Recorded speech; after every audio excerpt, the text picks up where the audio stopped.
What's up guys, welcome back to Rustwise. On today's video we're gonna visit the Eye of Terror and we're gonna learn how to paint very fast, very quick, very easily one of the most infamous Chaos factions. You know who they are, the Night Lords. So buckle up brush leakers because it's going to be a wild ride. For the making of this video, I didn't just jump into painting a miniature just because I could. The thing is that I have already painted a 2nd edition Warhammer 40k Chaos Space Marine army on a restoration project that I did a few months ago. This guy here is a restoration project within the restoration project. It's an all miniature, a metal one at that, one of the most charismatic figures of the Chaos Space Marine range of those years. I actually love how big is the power glove in relation to the body, but I just decided that I didn't want another leader on top of Bad Crotch over here. I wanted something else, I wanted an icon bearer, but this guy had none of that. I actually needed to create an icon myself, but thanks to the Dark Gods and my significant pile of shame and bits, I could do that very easily with a little bit of extra work. Okay, so this is what I've chosen. A big Chaos Star symbol that I'm going to put on top of the flagpole right here. And then some skulls and chains that are leftovers from the Rhino and the Predator that I have already converted and made proper for my army. And now all I need to do is figure out how to stick all these things together in a way that they look good.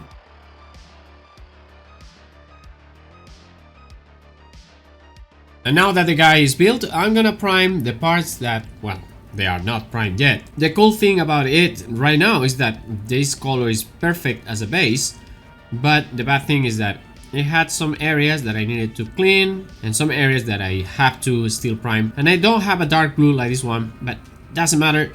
If this was a proper new miniature that was not primed at all, I will still use black because the next step is going to be dry brushing. Now for priming, I would usually use a rattle can spray or my trusty airbrush, but it's only one miniature and it's not even the whole miniature, so I'm just gonna do a brush on paint. The first thing that I'm going to do is some dry brushing. For here, I'm going to use metallic paints and I'm gonna use a simple neutral one. The brand you might use is up to you as long as it's something similar to Ironbreaker. And for the power armor, I'm going to do a dry brush with Calador Sky Air. I like air paints because they usually are good just straight out of the pot. Dry brushing here is done in the exact same way as before, and you just need to clean your brush a little bit and go to work with it. After this step is done, we need to work a little bit on the blue. Dry brushing usually leaves a little bit of dirtiness onto the miniature, and we want to make them look 2nd edition, which means clean paint jobs. And we also have to work on the saturation of the blue, because Night Lords usually are very dark blue. The way I'm going to achieve this is very easy. First, I'm going to give a coat of Drakenhof Nightshade all over the Space Marine armor. And once this is dry, I'm going to use known oil all over the miniature. And now I'm going to paint the rims with a metallic paint. And because I want to kill two birds with one stone, I'm going to use something a little bit lighter than Ironbreakers, because that way, let me see if I have it around here. There we are. Runefang steel, but if you feel so inclined, this is another very good option. I don't know if you can see it. This is silver from Vallejo. This is Runefang steel. If you have something lighter, usually it's better because it's gonna be more contrast. I'm gonna use this. I think yes, I'm gonna stick to silver. Sometimes I use one or the other, it doesn't matter. Anyways, check it out. This is what I'm gonna do. Dry brushing is a very easy way to have highlights on metallics, but Chaos Space Marines have a lot of rims on their power armor, and that makes it a little bit more time consuming than if you were painting Loyalist Space Marines. So here you actually have to be a little bit careful and more attention to detail is needed. Okay, now it's time for one of my favorite steps of the process, which is using Nasdrek yellow to create the gold. Washes and metals, very good friends. Even if you made any mistakes by painting the metallic rims, you will see that they are usually fixed by applying this wash.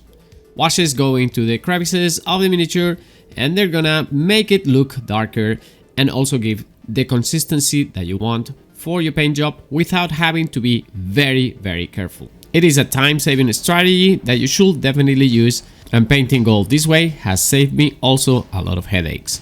Next, I'm going to start working on the details of the miniature. For that, I'm going to use ice yellow to paint those before I apply contrast. This way, I make sure that the colors are gonna be vibrant and, well, we're gonna get the shading straight away with contrast. I don't have to do much else on those points. Because this is going to be a centerpiece in the army, I also give a slight white highlight on those areas that I painted with ice yellow. This is going to up the contrast once I wash them with the contrast paints afterwards. Let's start with a Seraphim Sepia wash in, well, the bones, the metals, you'll see, a lot of places. It gives a rusty patina to metals and it helps create the bone tone that I'm looking forward to get here. It's much runnier than the previous one. The previous one will stay more on place, stay put there, and it will make it much darker, but well, once you understand how this works and more or less have a little bit of practice with it, it works quite well. We have some pouches and some leather stuff here and there that I want to paint with a couple of contrast paints. Whatever you use is up to you, but I'm going to use both Gore Grunta fur, which is a reddish brown, and a snakebite leather, which is a little bit more yellowish. This way I have two different colors of leather and it's going to make sure that the miniature details are a little bit different and, well, it makes it look better overall. Let's start with the snakebite leather, and here I'm going to paint with it one of the pouches in the back. And there's another pouch here that we're gonna paint with it. There we are. With this same paint, now I'm gonna dilute it a little bit and I'm going to give a quick wash over the bone areas. Although I could be using a skeleton horde or similar colors to do this, it saves time just using a snakebite leather because it's what I have open and it actually looks quite good on bone. Second edition miniatures had some details that, well, you can find in the old paint jobs. Beyond the dark blue power armor and the gold trims, you also have green cables everywhere. And that's exactly what we're gonna do. And for that, I'm going to use a contrast paint. And I think Orc Flesh will do the job. Contrast most of the time is not as much painting as it's loading your brush and you're putting it on the right spots. The paint will usually go very nicely onto those recesses by its own devices. One quick look to the second edition Chaos Space Marines army book shows us that the Space Marines in this chapter had both green and red cables. It was very common back in the 90s for the heavy metal studio to paint a lot of different colors in the miniatures just to get that colorful look that we're striving for here. Adding red to the mix is a no-brainer. It's one of the most important colors that we can use in order to emulate that particular look from the 90s. The Middlehammer vibe is a lot of red. And I'm gonna use cardboard crimson to add a little bit more darkness into those claws. Just in here. This is a glaze, it's not a wash. It's just going to add a little bit more contrast there. And watering it down also on the pipes.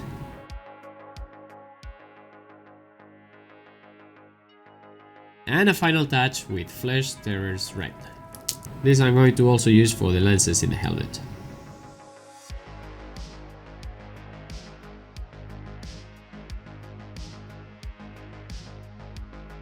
Now is the overkill phase. This is, well, if you want to do it, you do it. If you don't, don't. But I'm going to start highlighting the power armor with a little bit of Calador Sky. Just the areas where I want final highlights. I usually end up with very strong highlights, so I need to be careful not to overdo it, which I have a tendency to do sometimes. This is also where you will draw the lines that you're going to use as the base for your highlights on the lining.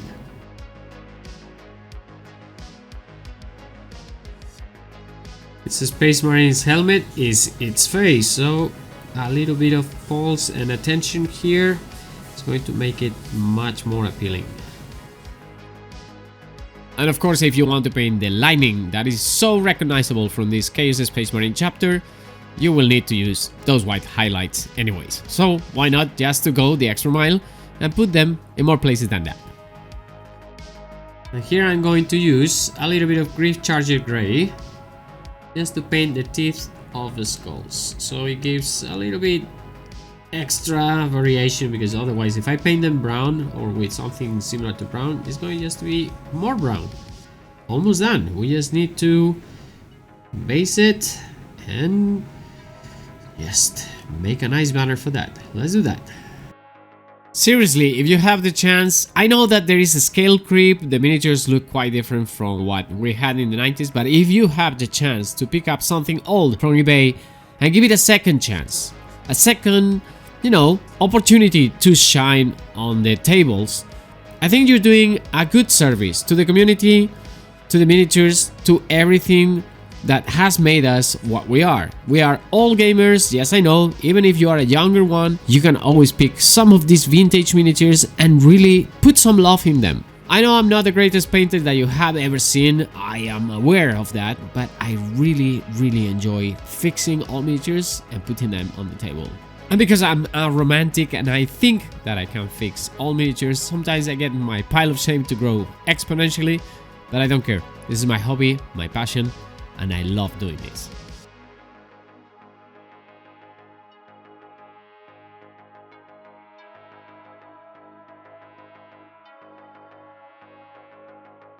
Click over here to subscribe to the channel, click over here if you want to watch another video from me, and remember that my name is Miguel, this has been Rust Wash, and I'll catch you guys in the next one. Un beso, adios.